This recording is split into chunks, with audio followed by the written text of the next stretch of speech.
सब मेरे ऑनलाइन बहन भाइयों को एक बार फिर से जय मसीह की। परमेश्वर की दया और करुणा के तले हम एक बार फिर से मिले, इसके लिए उसका धन्यवाद करेंगे। तो आइए हम प्रार्थना करते हैं। धन्यवाद है मेरे महान और सामर्थ्य परमेश्वर। प्रभु, तूने अपने लोगों को चुन लिया। प्रभु, जितने भी लोग तुझे तेरे नाम को जानते हैं प्रभु जी, वो सब उद्धार पाने वाले लोग हैं प्रभु। क्योंकि बुलाए गए तो सब हैं प्रभु, लेकिन चुने हुए थोड़े हैं।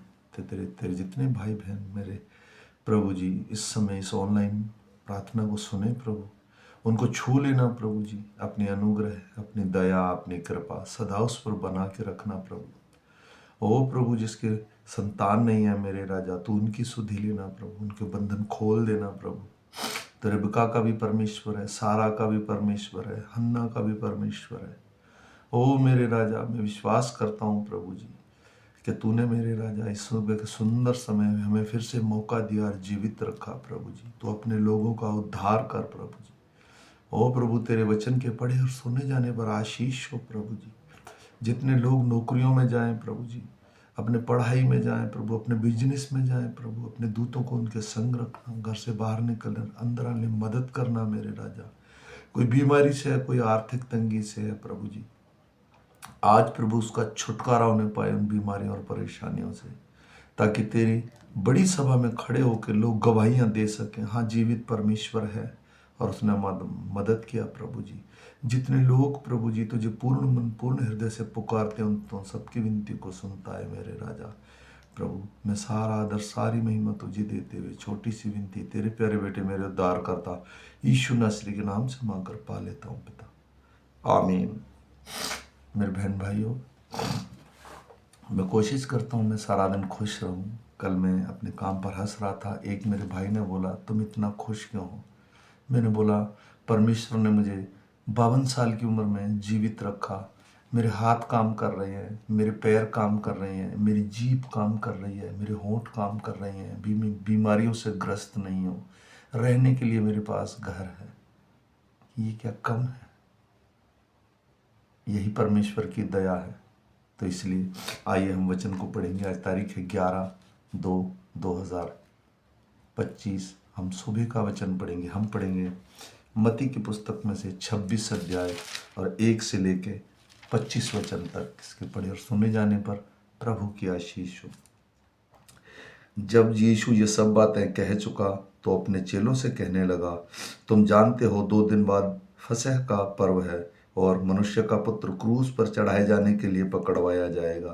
तब प्रधान याजक और प्रजा के पुरानियों काइफा नामक महायाजक के आंगन में इकट्ठा हुए और आपस में विचार करने लगे कि यीशु को छल से पकड़वा कर मार डालें। परंतु वे कहते थे, पर्व के समय नहीं, कहीं ऐसा ना हो कि लोग में बलवा मच जाए। जब यीशु बैतनिया में शैमन कोढ़ी के घर में था तो एक स्त्री संगमरमर के पात्र में बहुमूल्य इत्र लेकर उसके पास आई, और जब वह भोजन करने बैठा था तो उसके सिर पर उड़ेल दिया। यह देखकर उसके चेले रिसियाए और कहने लगे, इसका क्यों सत्यानाश किया गया? इससे तो अच्छे दाम पर बेचकर कंगालों में बांटा जा सकता था। यह जानकर यीशु ने उससे कहा, स्त्री को क्यों सताते हो? उसने मेरे साथ भलाई की है। कंगाल तो तुम्हारे साथ सदा रहते हैं, परंतु मैं तुम्हारे साथ सदैव न रहूंगा। उसने मेरी देह पर जो यह इत्र उडेला है वह मेरे गाड़े जाने के लिए किया है। मैं तुमसे सच कहता हूँ कि सारे जगत में जहाँ कहीं यह सुसमाचार प्रचार किया जाएगा, वहाँ इस काम का भी वर्णन को इसको स्मरण किया जाएगा। तब यहूदा इस्करियोती ने, जो 12 चेलों में से एक था, प्रधान याजकों के पास जाकर कहा, यदि मैं उसे तुम्हारे हाथ पकड़वा दूं तो मुझे क्या मिलेगा? उसने उसे 30 चांदी के सिक्के तौल कर दे दिए और वह उस समय उसे पकड़वाने का अवसर ढूंढने लगा।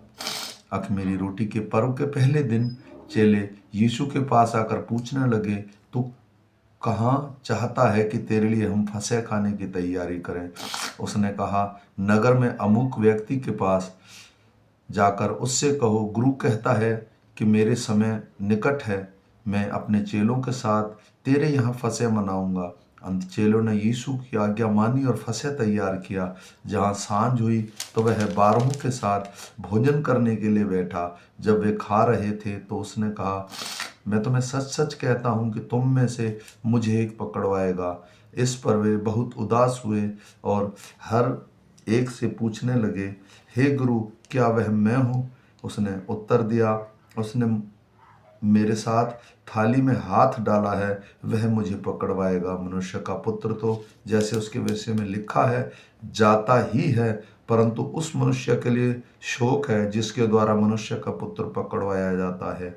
यदि उस मनुष्य का जन्म ही ना होता तो उसके लिए भला होता। तब उसके पकड़वाने वाले यहूदा ने कहा, हे रब्बी, क्या वह मैं हूँ? उसने उससे कहा, तू कह चुका। आमीन। मेरे भाई और बहनों, आज के वचन से हमने सीखा, प्रभु यीशु अपने चेलों के साथ जब बैतनिया में गया तो वहाँ उसने फसह के पर्व के लिए खाने के लिए कहा। तो अपने चेलों को उसने कहा कि जाओ फसह की तैयारी करो। चेलों ने कहा, तू कहाँ खाना चाहता है? उसने कहा, एक अमुक मनुष्य के यहाँ। तो जब वहाँ फसह तैयार हुई तो एक स्त्री आई। स्त्री ने आकर एक संगमरमर के पात्र में एक बहुमूल्य इत्र उसके पैरों पर डाला। तो यहूदा इस्करियोती कहने लगा उससे कि तूने ये क्यों सत्यानाश किया? प्रभु, हम कंगालों को बांट सकते थे। प्रभु यीशु ने कहा, कंगाल तो सदा तुम्हारे साथ रहेंगे, पर मैं नहीं रहूँगा। इसलिए मेरे भाई और बहनों, फिर उसके साथ वो जब अंतिम भोज के लिए गया, प्रभु यीशु ने क्लियर कर दिया कि मुझे एक मनुष्य पकड़वाएगा।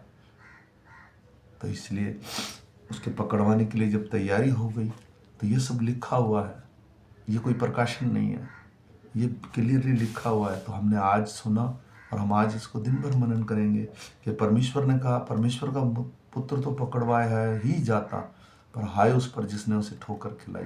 तो यहूदा इस्करियोती ने खुद आकर पूछा।